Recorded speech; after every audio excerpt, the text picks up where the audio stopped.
We left off on Mem Vav and Aleph, 46a.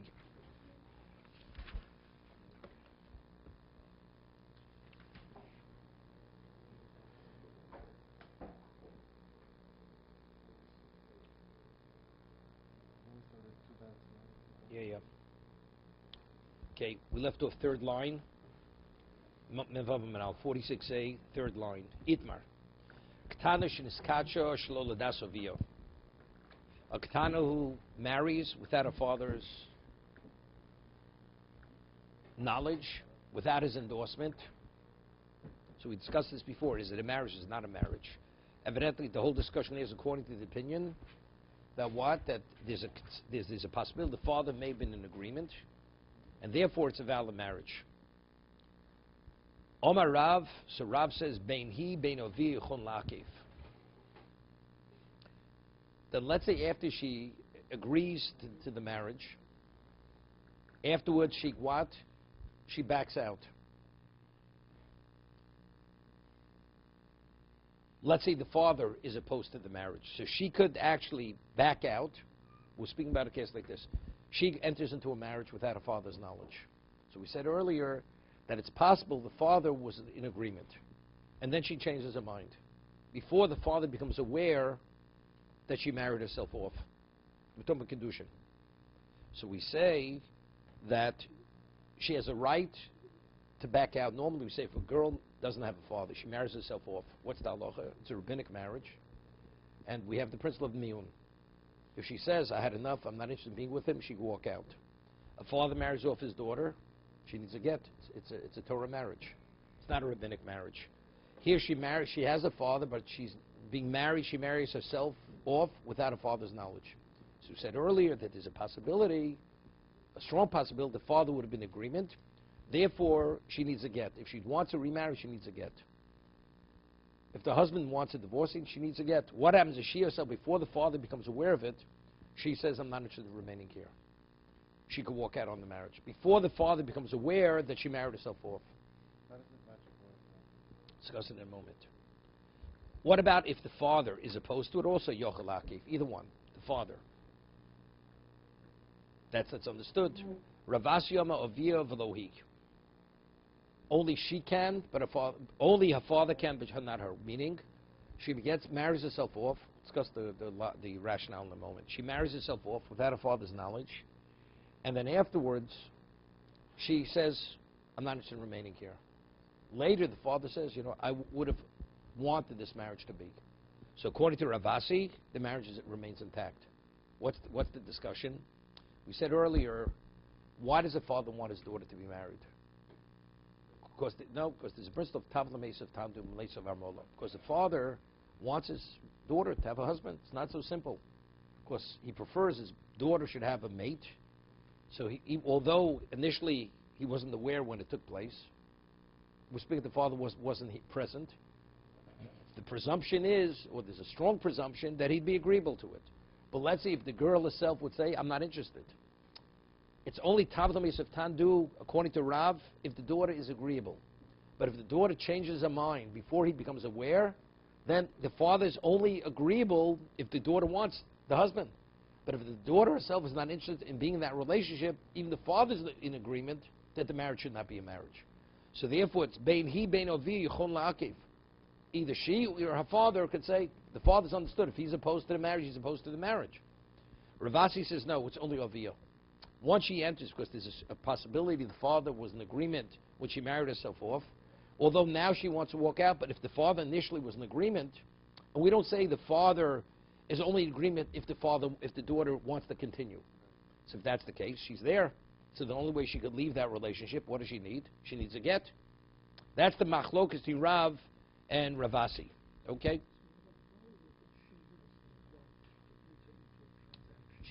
She has no right. She has no right. This is what we discussed earlier.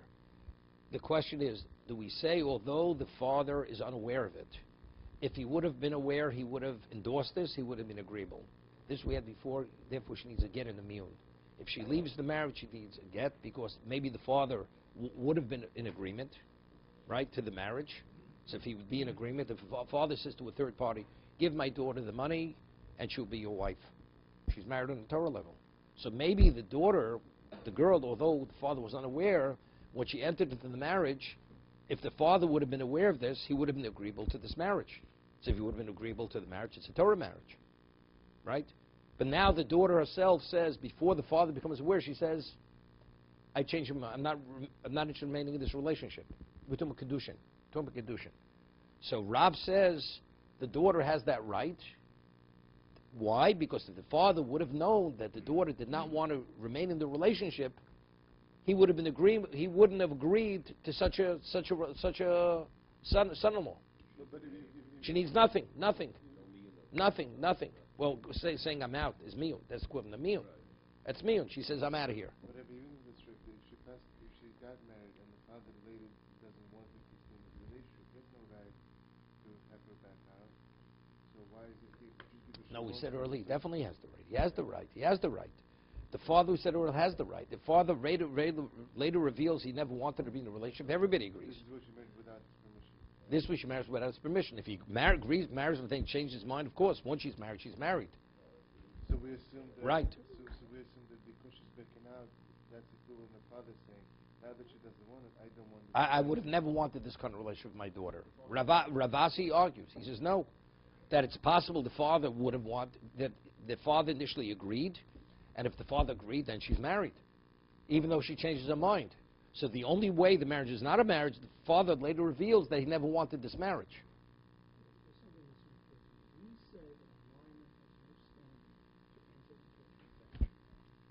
Wait. Let's start from basics, just to review a little bit.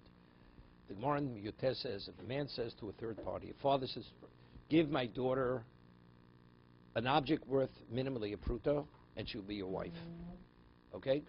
And the man gives the daughter in the presence of witnesses, she's 5 years old. And he says what he should say, Harei B'Kedeshesli, with this object, so she's married on Torah level. Now, the daughter has no degree of halachic intelligence. She cannot do an acquisition, but yes, she's married. So Tosas asks the question, how could she be married? She doesn't have the capacity to acquire. That was Tosas' question. Tosas answers, it's true. To acquire something which is ownerless, she cannot acquire. But since over here the husband is transferring the ownership to the daughter, so even a minor, we speak about dasacheres magna, that the intent of the third party could transfer the object into the domain of the child. So the minor's domain is a domain. The hand of the minor is a hand, in terms of it has the capacity to acquire. What's lacking? Intent. So the intent of the transferor, his intent causes it to be transferred into the domain of the minor. And why is the marriage a marriage? Because the father agreed that this action should be an act of marriage. That's Kedushin Doraisa. That's the way it normally works. Correct. Exactly. For the same reason. When the child takes the lulav, although if the lulav be ownless, he could not acquire it, but since over here the father is agreeable to give his son the lulav, the intent of the father causes the transfer, and the child, when he takes it, is considered, he's doing an act of acquisition. So that's if the father is then authorizing the Correct. He's not So there. that was the whole discussion we had. The man is just gonna, Wait, but that was the whole discussion we had earlier. That was the discussion we had on Ahmed Beis.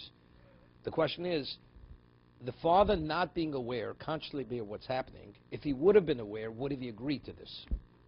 That was the discussion. We had a machlokas. Rav and Ravasi and Ravina. Rav Ravasi says that what? We're concerned the father may have agreed to this. Therefore, if she would be divorced, she needs two things. She needs get and she needs miyun. It's because it's the equivalent of the father endorsing the marriage. So if the father's endorsing the marriage, so again, it's like the father saying to this man, I give my full permission, you should marry my daughter. I'm in agreement that you should marry my daughter. So that's what we're discussing over here. So now the question is, before the father became aware of what his daughter had done, the daughter changed her mind. Before he became aware. So Rab says, in that case, although the father didn't in any way indicate he wasn't interested, but the daughter her own, that's enough that the marriage is not a marriage. Of course, if the father would have been aware initially that she would be opposed to it, he wouldn't have agreed initially that she should enter in such a marriage. Okay? It is going retrospect or at No, this time? no, no. We say no. Initially, we say he would never would have been interested. That's what Ravasi disagrees. No, that only if the father reveals later that he was never interested, then we know he wasn't interested. But otherwise, we say that he was interested, and it's irrelevant whether the daughter agrees to remain in the relationship or not. So therefore, she'll need to get me sophic. The father may have been in agreement because of the principle of that he would want his daughter to have a husband. So therefore, he was agreeable to this marriage. In this situation, she needs me. She'll need miyun. Yeah, but we're saying I don't want to remain. That is miyun. Backing out is the equivalent of miyun. She says I don't want to remain in the relationship. She doesn't need documentation. What she does. Old documentation you only need later when she becomes an adult. Did she ever back out? Because once a minor becomes an adult, even if the husband never consummated the marriage as an adult, right, she still needs a get. Because once she becomes an adult, age-wise, then we treat her like an adult. She needs a get. Miyun is no longer sufficient. In this situation, she has the right to back out, and if the husband, That's the husband chiddush. says, I don't want you to back out. It's irrelevant what the husband says. Right, so that's how it works out. If she would need a Then get, she doesn't wait, no. need me in documentation. Wait, no. That was only to prove to the world that she's no longer involved in this relationship. Right, but now she won't have that proof. So she goes to Bezdin. She goes to Bezdin. It's irrelevant what the husband wants. She says to Bezdin, I was married rabbinically to this person. I'm not interested in being with him any longer. She has to work. She's a katana. Definitely. Let's see. She remains with him. Of course, remain means that you're agreeable to be there. Asi Rafuna Ravasi. Rafuna goes and asks on Ravasi. V'amri lo Rabchia barav lo Ravasi. Either Rafuna asked the question of Ravasi, others say it's Chia barav asked the question of Ravasi. Now, what's the halacha if a person goes and seduces a nara, right? A girl who's between 12 and 12 and a half. So the Torah says that he has to what? He has to pay the father a penalty. In addition, it says he has to marry her. What about if the father says, I'm not interested in this man to be my son-in-law? It says, "Lo yuchel shalcho kol yomov." He's never permitted to divorce her. It says, Lo si Elisha. He must marry her. What happens if he says, I want to marry your daughter? He says, I'm not interested in having you as a son-in-law. So then there's no obligation to marry the daughter. There is no obligation whatsoever. What about if the father says, I'm interested, and she says, I'm not interested? I'm not interested. Also, she says she's not interested. He has no obligation to marry her. I just saw something first time. We'll get to it in a minute. There's an interesting Rashi in beginning Hazinu. It says, Sovovenu yivoneu, kishanenu. Hashem, He encircled us, and He protected us like the pupil of one's eye. So Rashi says, what's Yisovenu? He encircled us, He engulfed us. He says, Ba'ani Akovot. With the Dalit Degolim is Rashi, and Kofam Meharkegis. He covered us with the mountain like a barrel. Kofam Meharkegis. So he says something interesting. He says, why did Hashem put the mountain over our heads? Why? He says, because just as you find a person who rapes a woman, an anusa, the Torah says, Lo yuchal shalcho kol yomov. You can never divorce her. You have to retain her as a wife forever. Hashem, by forcing us into the relationship, we're like an anusa. This is the first time I ever saw it. This week, in this day of Shabbos. So you're an onus. It's an anusa. So as much as we fail as a people, Hashem can never divorce us. Can never reject us. He always has to retain us as his mate equivalent, Kavayocho. That's why he put the mountain over our heads. That's why he explains Yisovenu. That's what he's explaining in Rashi. So with this, you're able to answer Tosa's question. Tosa's quote already said, Nasav and Ishma, why did he put the mountain over our heads? Right? We already agreed.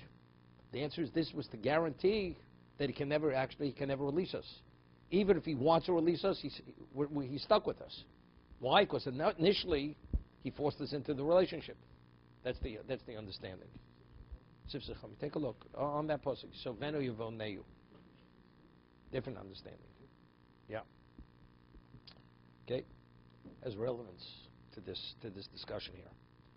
It says imoin yimoin ovio. It says if the father opposes it, he refuses the man to be his son-in-law.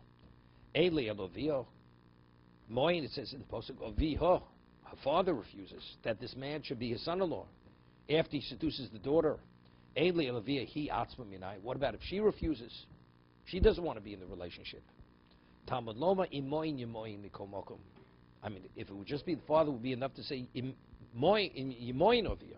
What's moin? What's the Torah reiterating here?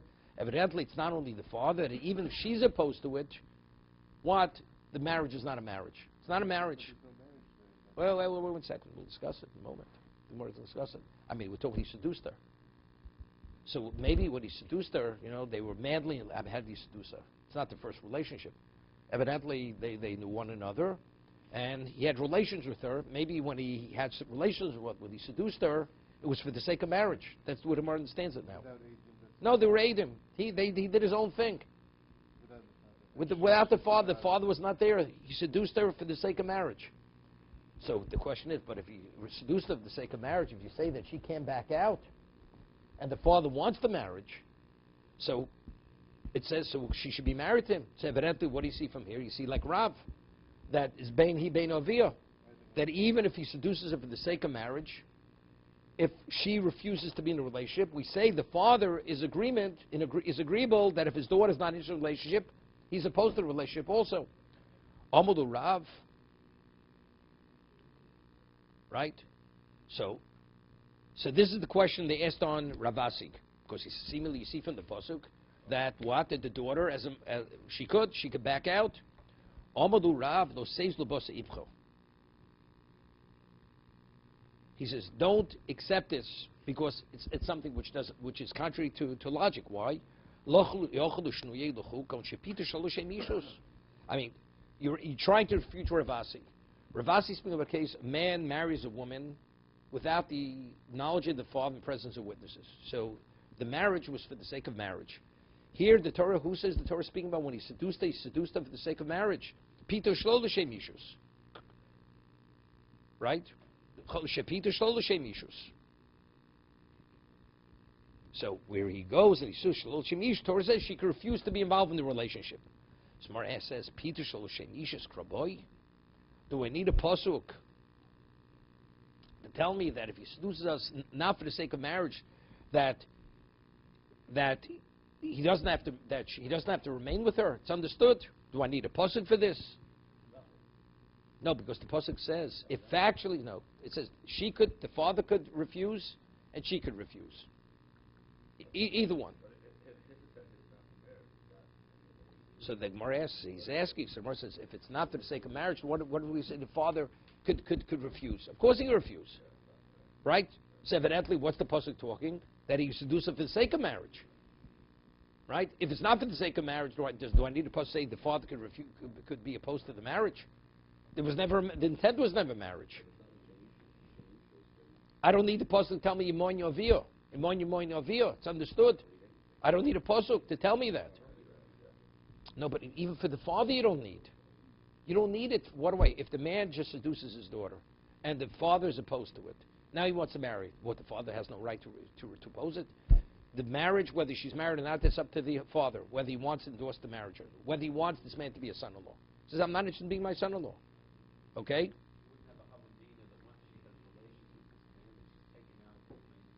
No, she's not. It's partial. That's understood. No, it's understood. It's understood. The only time a daughter leaves the domain of the father if she's fully married. Just because a man seduces his daughter, that takes her. How does that take her as domain? Somebody convinces your daughter to give something that she has that belongs to the father, right? Is there a consideration that it belongs to the third party now because the child gave it to the third party? It's the father's item. So if the daughter is in the domain of the father because he seduced her and he happened to cohabit with her, that causes her to leave the domain of... Definitely not.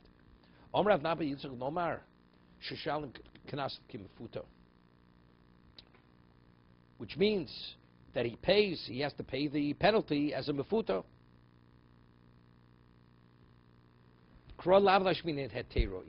He says the pasuk's not coming to tell me that she's permitted to marry. That's what we understand. She's permitted to marry because he never, right? Because he can't do anything which is opposed. Because he never, when he seduced her, was not for the sake of marriage. The chima akva I nami b'shalim kanas kidim mefuto. That means that even if she's not interested in marrying her, he still has to pay the penalty, because the paying of the penalty is up to the father. If the father is opposed, you pay it. So just as the father, you pay the father when he's opposed, you have to pay her even when she's opposed. Amalei Rav Yosef, he says, now he's bringing a proof. He says, now we understand the Mishnah. It says, Moriu Moreno lo liisha shetzriche menu kedushin. So you see clearly, it says in the Posuk that when he seduces her, afterwards he marries her, it says he marries her like a wife. Then people shemishus kedushin lomali. But if initially you say when he seduced her, he did it in the presence of witnesses, and the intent was for the sake of marriage, what Torah says, and now if he marries her, he already married her. Right? So evidently you see clearly what the Torah is saying is, what was the context of the seduction? Unrelated to marriage. Unrelated to marriage. Therefore the Torah says, now if he marries her as a wife, Amalei Abaye, Sir Abaye says, no, there's no proof from that. There's no proof from the Mishnah. Tzricha kedushin l'dasaviyah. That means to be a definite marriage, even if he does it for the sake of what? For the sake of marriage. It's not definitely that she's married to him, correct? It's only with the endorsement of the father. That's what the Torah is saying.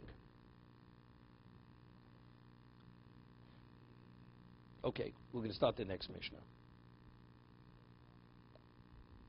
Now, there's a basic, very fundamental rule that if you marry a woman, you have to marry with a Shavet Pruta, correct?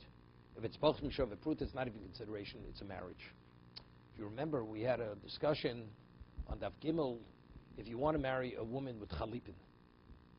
Right, Chalipin. So the halacha is, it's not valid. Right? Because what we learn out from Stei Ephron, it's Kesef, Mistei Ephron. So therefore, it has to be a monetary. You have to give it, the acquisition is a money acquisition. It's not it's not a barter. So over there, Rashi says something, and Tosas Rabbeinu Tam argues. Rashi learns, why is Chalipin not valid? Why is it not valid, Chalipin? Because since the object you use a Chalipin, the barter could be a Pochim Shavet Pruta. The vessel, you could take a needle, even if the needle is worth less than a cent, if the transfer takes place based on the principle of bartering, even though the object you're using is less than a Shavet Pruta, it's a valid transaction. But for marriage, since a woman, it's almost insulting, so therefore we could say with certainty she would not be agreement to Pochim Shavet Pruta. That's the way Rashi learned.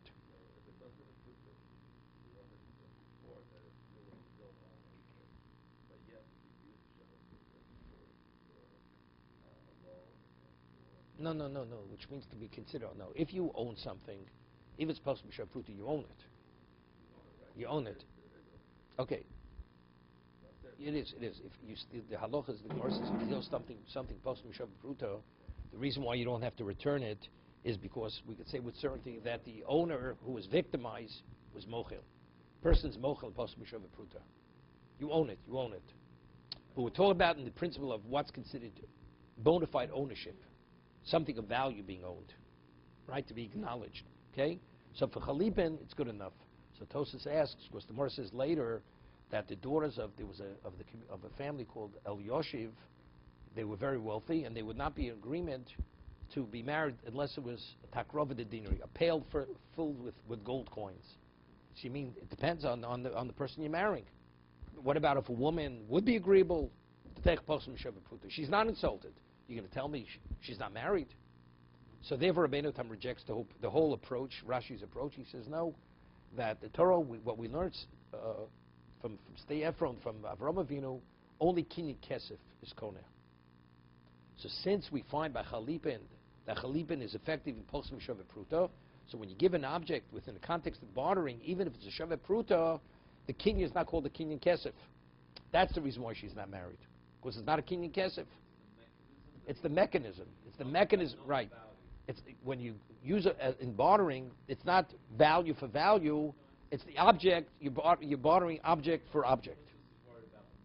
It's the mechanism. The Kinyan is not a Kinyan Kesef. How do we? So even if the object you give is a Shavet Pruta, but since you say Chalipin, the object can be Pochim Shavet Pruta, therefore you see clearly it's not a Kinyan Kesef. It's not a Kinyan Kesef. It's a different mechanism. Therefore, that's the reason why it has no relevance to Kedushin. That's Rabbeinu Tam. I don't know. We discussed it then. Rashi is difficult. But we also have an opinion that the woman has to know the value of the thing that she that's only something which it's what? That's only something. belief, and you don't really know what. You don't have to know the value. You don't. Right. Okay. So now, Homa lishis kachli betamrazu. Person says to a woman, I want to marry you with this date. With a date. Now, the date that he gives her has to be minimally a shavet pruta. What if it's post shavet pruta? It's not a valid marriage, correct? It has to be shavet pruta. So he says to her, but he uses the term, hiskachli betamrazu. I want to marry you with this date. Hiskachli betzu. And he says again, he takes another date, and he says, I want to marry you with this date. So do we see those two statements? Hiskachi, since he said the word hiskachi twice, is it considered two acts of marriage? He's doing two acts of marriage. I'm marrying you with this date, and I'm marrying you with this date. So let's say both dates together in combination are a shavet pruta. But each one individually is supposed to be shavet pruta. So it's not valid, because he did two separate acts of marriage. Each act of marriage was not classified as an act of marriage because it was less than a cent. It was supposed to be shavet pruta. So he says, "Skachli b'tamrazu, skachli b'tamrazu." Im yesh ba'achsmin shavet pruta. If any one of them, its value, the value of the date was a shavet pruta mekudeshes, then she's married, because he married her with a shavet pruta. V'im lav. But if, let's say, each one individually was not, although in combination they were in mekudeshes, because he did two separate acts of marriage. Therefore, we don't combine the two together. What about if he says, bezu, bezu, bezu? He says, I'm marrying you with this and that and that. Now, when he says, I'm marrying you with this, that, and that, is it the equivalent of saying, I'm marrying you with this, and I'm marrying you with that, and I'm marrying you with that? Or we say, no. Since he didn't repeat the word kedushin, I'm marrying you, they're all combined. I'm marrying you one act of marriage with A, B, C, they should all be combined. Im yesha v'pruta b'kulam the kodeshes. If together, in conjunction, all of them together combined are shavet pruta, she's mekodeshes. V'im lav en mekodeshes, which is understood. But if it combined all three and pochs mishavet pruta, then she's not mekodeshes. So the chiddush is not the closing statement, right? That's understood. If in combination, pochs mishavet pruta is understood, she's not mekodeshes. It's to tell me that although she said bezu, bezu, bezu, it's not the equivalent of saying mukudeshes, mukudeshes, mukudeshes. So therefore, we combined all three to create the shavet pruta. It's a shy. It's a question. It's a question of Shavuos. We'll see. Hoiso chelis rishona. Rishona. Let's say as he gives her the date, he gives her one date. The Gemara's going to have a question. She eats the first date. And he says, and with this one, the second date, she eats it. And then he gives her the third date. And now, if you would combine all three dates, it would be a shavet pruta. But the time you come to the third date, the first two dates don't exist any longer. So do we say, since they don't exist, it's as if you're only marrying with the last date, which is post shavet pruta? Or do we say, no, we do combine the three? So the Mishnah says, Hoiso cheles rishona rishona. She ate the first one, ein mukudeshes. Unless one of the subsequent dates are a shavet pruta, she's ein mukudeshes.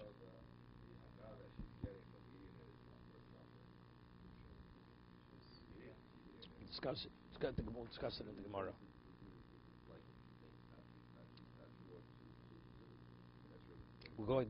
The Gemara is going to ask the question about what is it going? The closing statement is going back to the iskachi. So that's the Gemara's question. It's going iskachi. So one of them has to be a shavet pruta. We don't combine them in either case. So what's the chiddush? Because she ate it. Even if she didn't eat anything, she's eating mukudeshes. Correct? What's the chiddush? If she eats it, we don't combine them. But if he said hiskachi 3 times, correct? So that each one's a separate act of marriage. So even if she wouldn't have eaten them, you don't combine them. So what does the Mishnah have to discuss if she ate them? That's going to be the Gemara's question. No, she's definitely married. She's definitely married. The first one she ate was a shavet pruta. It's no worse than the last one being a shavet pruta. Right? It says. Achi ba'achas. It says, unless, if any one of them was a shavet pruta, then she's mukadeshes. Right? But if you have to combine the dates, then she's in mukadeshes. Why? Because when you wanted to combine them, the date was already eaten, didn't exist any longer.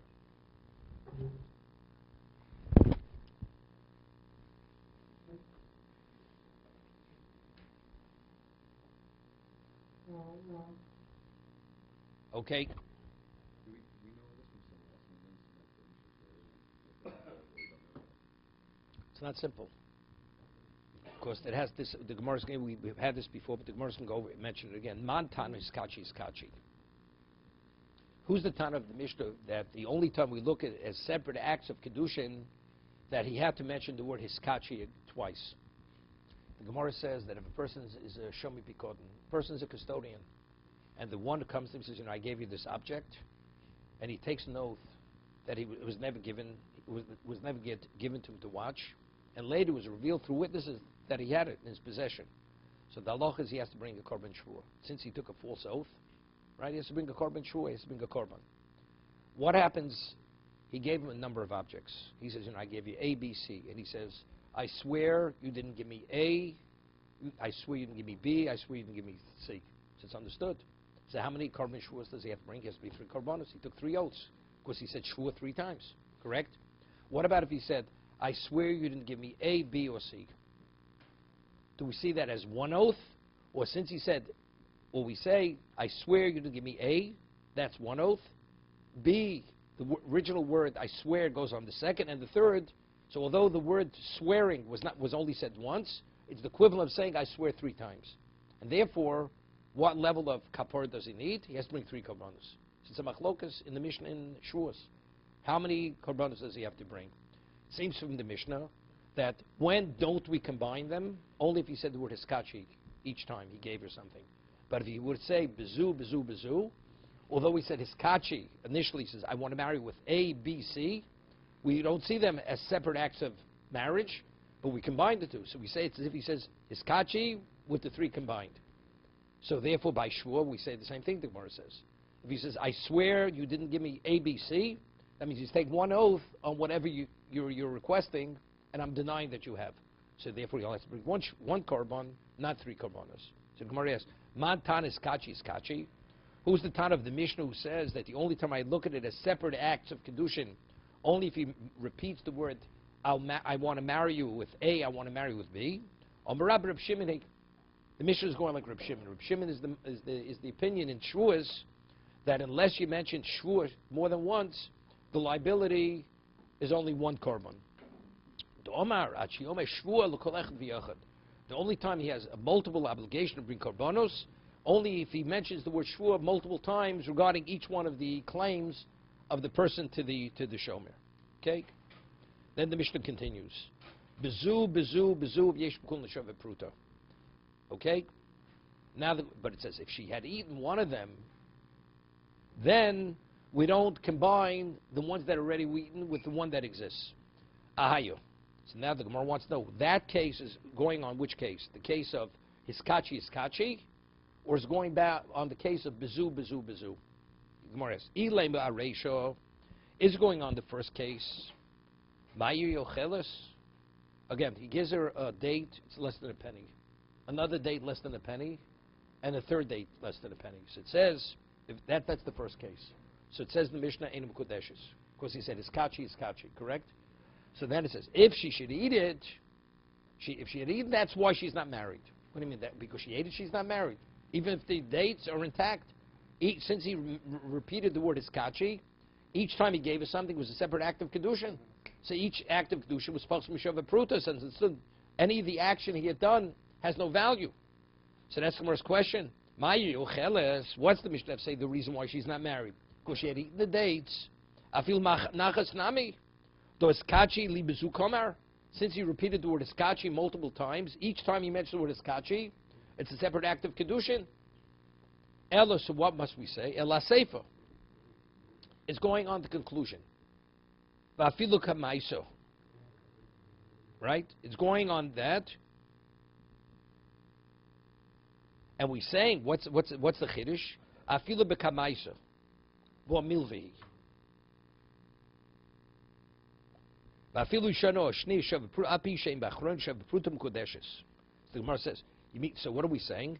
That if she'd eaten them, let's say the first was a Shaveh Pruta, second was not, or anyone, the one she'd eaten, so the Mishnah is saying she's Mekudeshes. If it's not a Shaveh Pruta, she's not Mekudeshes. If it's a Shaveh Pruta, she's Mekudeshes. So Gemara's question, well, Milvi, By the time he comes to the third date, because she had eaten the first two, it's Makadosh B'milveh. If she ate it, what's the basis for the marriage? For what I had given you. What's the halacha we had earlier? If a man lends a woman money, $1,000, and after he lends her the money, and she still has the money in her hand, he says, Harei Mukadeshesli with the $1,000 that you have. Ain't it Mukadeshes? But how's that a mill? Wait. Right? Why is it Ain't Mukadeshes? Because the money was given to her as a loan. Torah says you have to give her something of yours to her. Over here, he said, Bezu. That means when does the kedushin conclude? After he gave the third date. So when the first and second date were given, even the Shavet Pruta, the marriage wasn't yet concluded. Correct? It was not concluded. So if it wasn't concluded and she ate it, so what she ate, that goes towards kedushin. That means she ate it, she owes him the money. So now when he concludes with the last date, now we say, so you want to now combine what she already had eaten with what's present. That's milveh. That's a makadosh ben milveh. Post Mishav Pruta. It's not a problem. It's not a problem. It may be a problem, may not be a problem. Maybe, may not be a problem. If the last, let's say the last Mishav Pruta. We'll see. The Gemara, it's not a problem. It's only because milveh pruta is mukadeshes. It's only because milveh pruta is mukadeshes. The Gemara later speaks about a very interesting case. What happens if a man, he lends a woman $1,000, and then afterwards he says, Harei mukadeshesli, I'm waiving the $1,000, and here's a penny. She's married, but it's not simple. Why isn't it simple? Because maybe in her mind, she had in mind she's getting married with $1,000, and therefore the $1,000 is not valid for marriage, because that's money that she owed him. That's not money he gave her in marriage. So the Gemara says we rule halacha milvu pruta daita pruta. That when you have, although he's waiving the loan and he gives it a pruta, what's his intent? The intent is for the pruta itself. So the Gemara doesn't conclude that's what this case is. To be continued.